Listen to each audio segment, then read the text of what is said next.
Well, hello there and welcome back. Thanks for tuning into my video. Today is going to be a pretty exciting one, I think, or at least informative, I hope. But anyway, what I've got today is I've got my John Deere 3520 tractor in here, and what I'm going to do is actually going to go through a step-by-step procedure for servicing the tractor. Going to change the oil, the hydraulic oil filters, air filters, all this normal service work, maybe do a little lubrication on the chassis and the loader, things that need to be done. So I'm going to step you through that. Just bear with me, and I'm going to show you a few things, how I do it.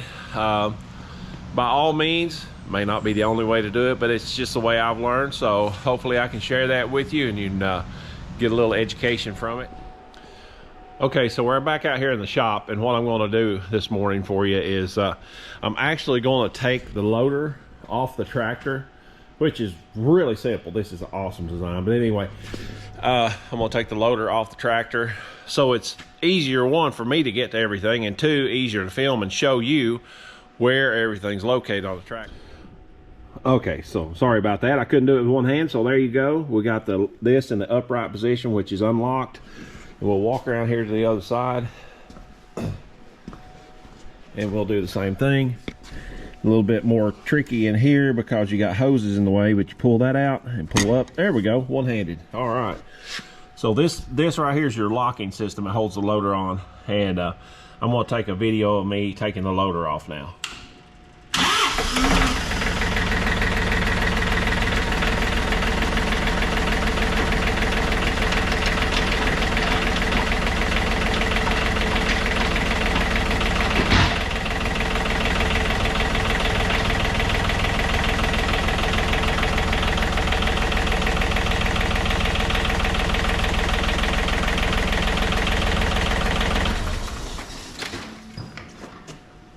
Well, as you can see, it doesn't get much easier than that. So we now have the loader frame off the tractor, except for the hydraulics. Now, I'm going to show you a little pointer in case you don't know.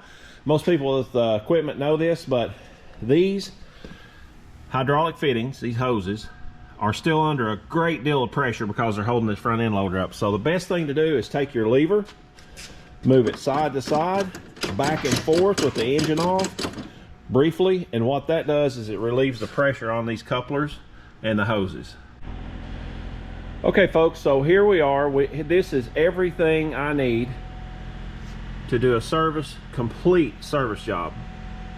That's hydraulics and engine oil for my tractor. So what we've got here is a hydraulic filter, an inner hydraulic filter.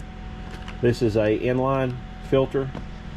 This thing uses about 6.5 gallons of hydraulic oil. We're changing that out.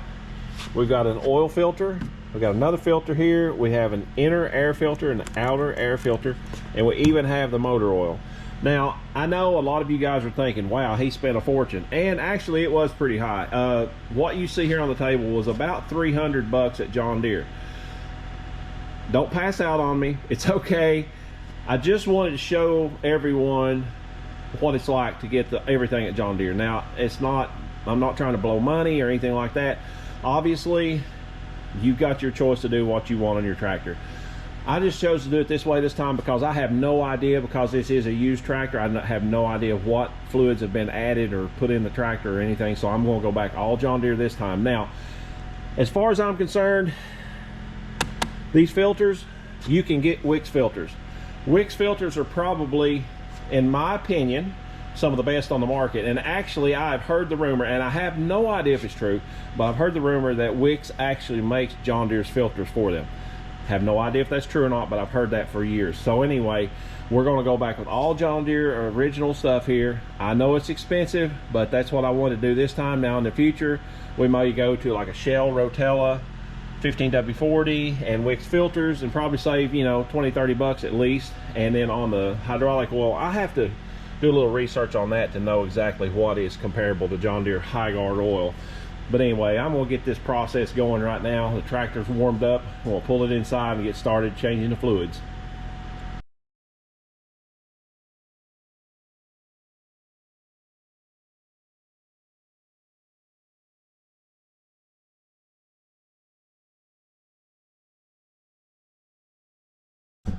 Okay, so there you go. Now you can see the engine oil filter right here. We've got our fuel filter right there, and then I think the drain plug is actually,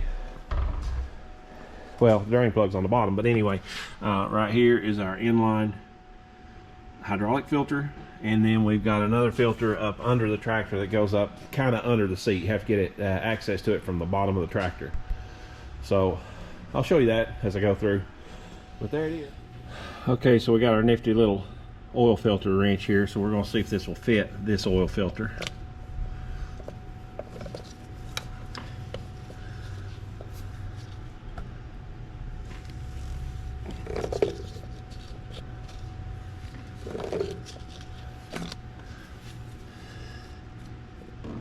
Oh, there she comes.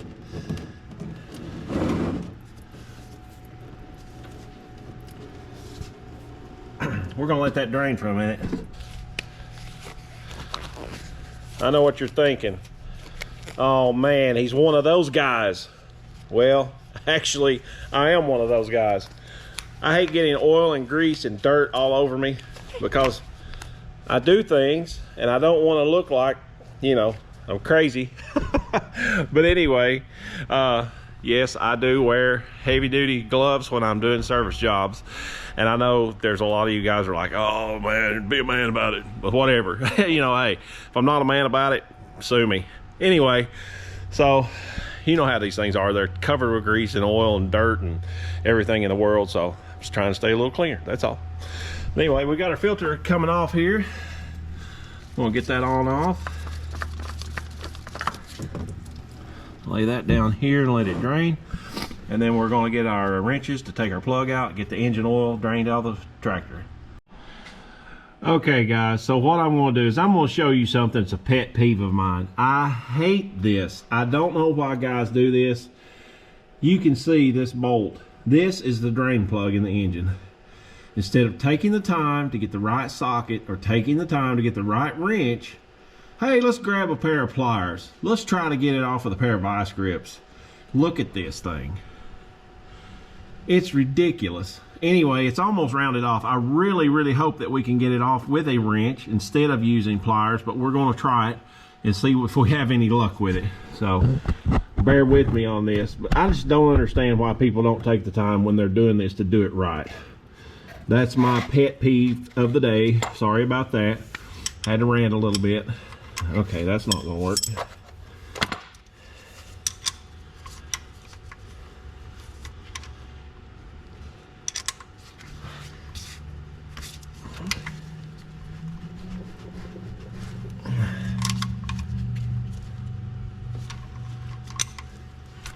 Well, as you can see exactly what I'm talking about. The wrench will not turn the drain plug because it's rounded off.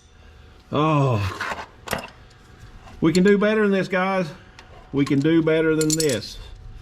So I guess I'm gonna have to do something that I hate because of a previous owner. So I'm gonna have to get a pair of pliers or a pair of vice grips and get on this bolt, take it out. I will definitely be getting a new one of these from John Deere soon, because this is unacceptable to me.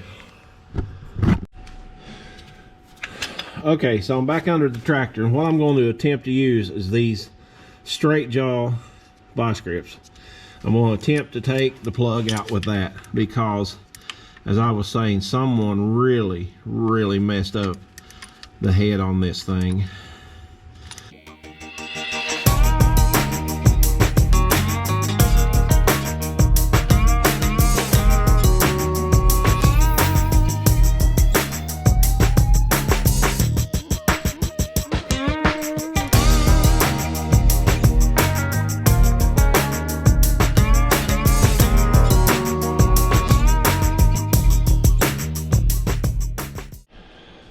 Okay, so I've decided while that oil is draining out, we're going to go ahead and change out these air filters in here. So these are, a lot of equipment nowadays has this on. It's just a little spring loaded kind of deal. Here, a wire clip or a wire clamp that holds these on. Take that, slide this off. That exposes both air filters. So we've got our outer filter, which you can see pretty dirty. I could blow it out, but I chose to get a new one. You got your inner filter, which you kind of got to wiggle, get it out.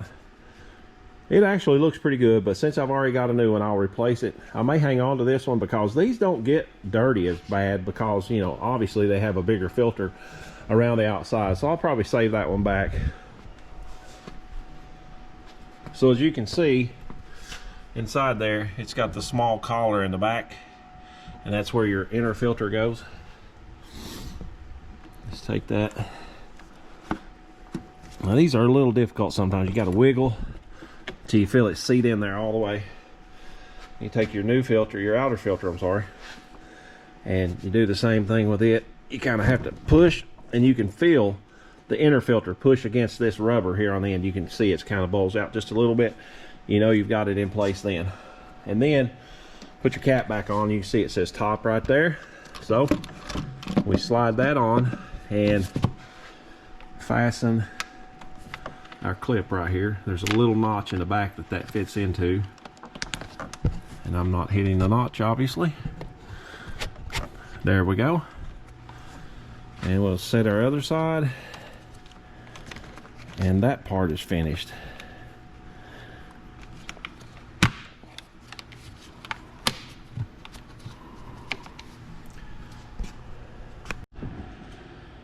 Okay, so we've got our oil filter here, and I'm sure a lot of you folks do this, but my dad taught me this a long time ago. I don't know that it's necessary, but I feel better about it is always take a little bit of fresh oil and lubricate this seal right here. And the reason, the kind of thought process behind that is, as you can see, this is dry. It's dry rubber. Well, dry rubber grips really tightly, which is what you want it to do. But when you're putting on there, you don't want to get a kink in this seal. So I just put a little bit of oil on that seal to lubricate, and it's never failed me in the past. And I've been changing oil since I was 16 years, well actually since I was about 13 years old. But anyway, so we're gonna do that and get it back on the tractor.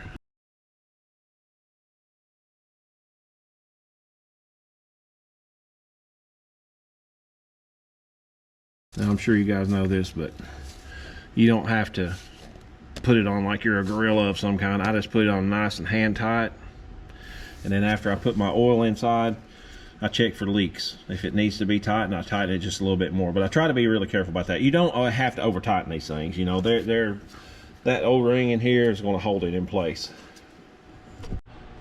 Okay, so we're back over here at the tractor now, and I'm going to add the engine oil back in. So on this particular model here, you can see pretty obvious where you put the oil in at. So we're going to take that cap off and get us a clean funnel. And we're going to add at least 1 gallon. Remember, I told you it holds 5 quarts, so we're going to put at least 1 gallon in, and then we'll move our way back down to getting another quart put in there. So here we go.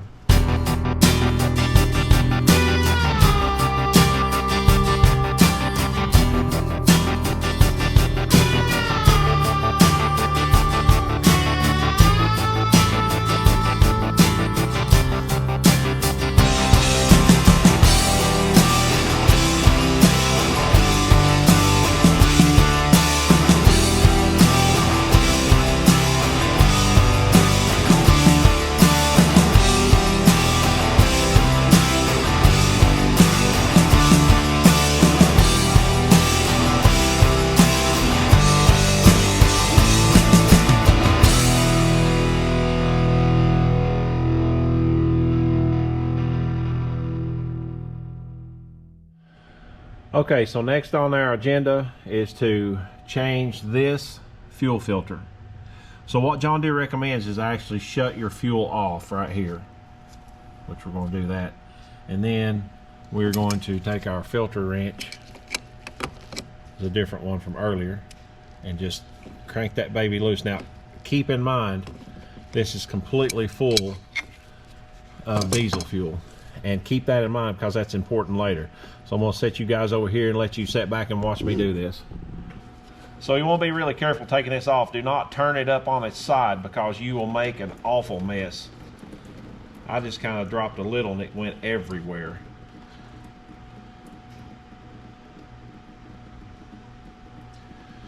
So here is a tip that is extremely important on a diesel engine, because if you've ever had a diesel engine that you've ran out of fuel, you know exactly what I'm talking about.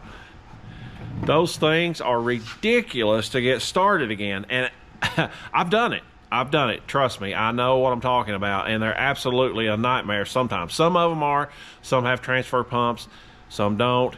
But a good rule of thumb is to fill your filter up with fuel, and that way it's not trying to have like a dry siphon on the engine or whatever. And trust me, you will thank me later for doing that, because if you don't, you will have a mess. So what I'm going to do is I've got a little bit of diesel fuel here in a cup. I'm going to pour it very slowly into my filter and let it absorb in.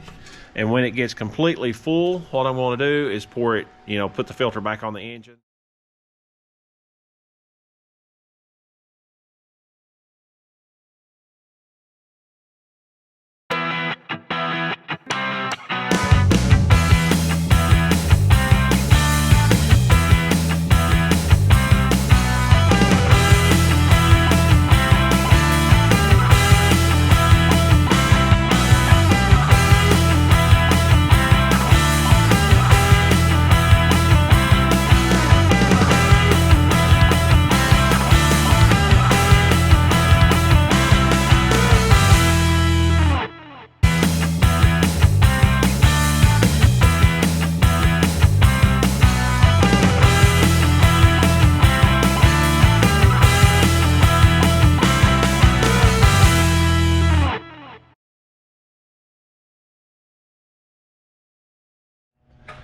Okay, it's time to change this inline filter. I don't know exactly what size it uses, but let's see.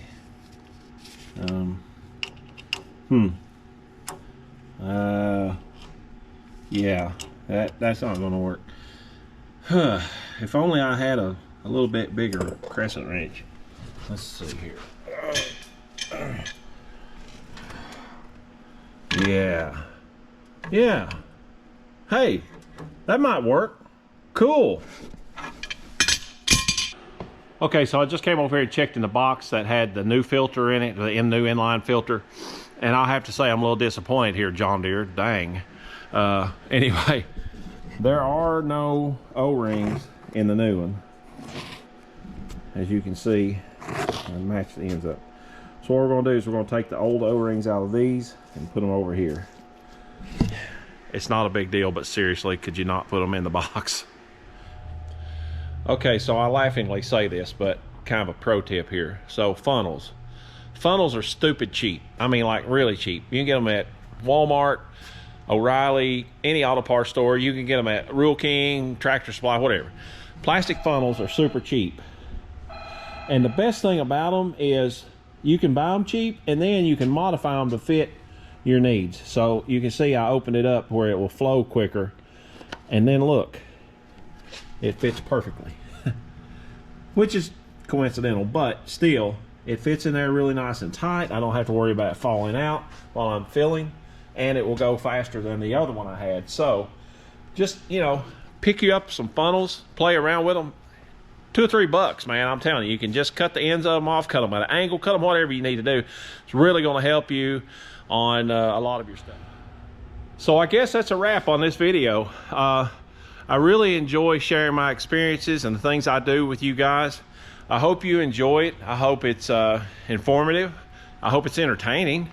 I try to be entertaining, maybe not so much, but anyway, I just want to share things with you guys, and thank you so much. I really appreciate the time you've spent watching my videos, commenting, sharing, subscribing, all that stuff. You guys know what to do on YouTube. I mean, if I sound like a broken record, I know, but thank you so much. I appreciate all of your support. I'm still new to this. I'm going to get better, but thank you so much, and I hope that we see you on the next video.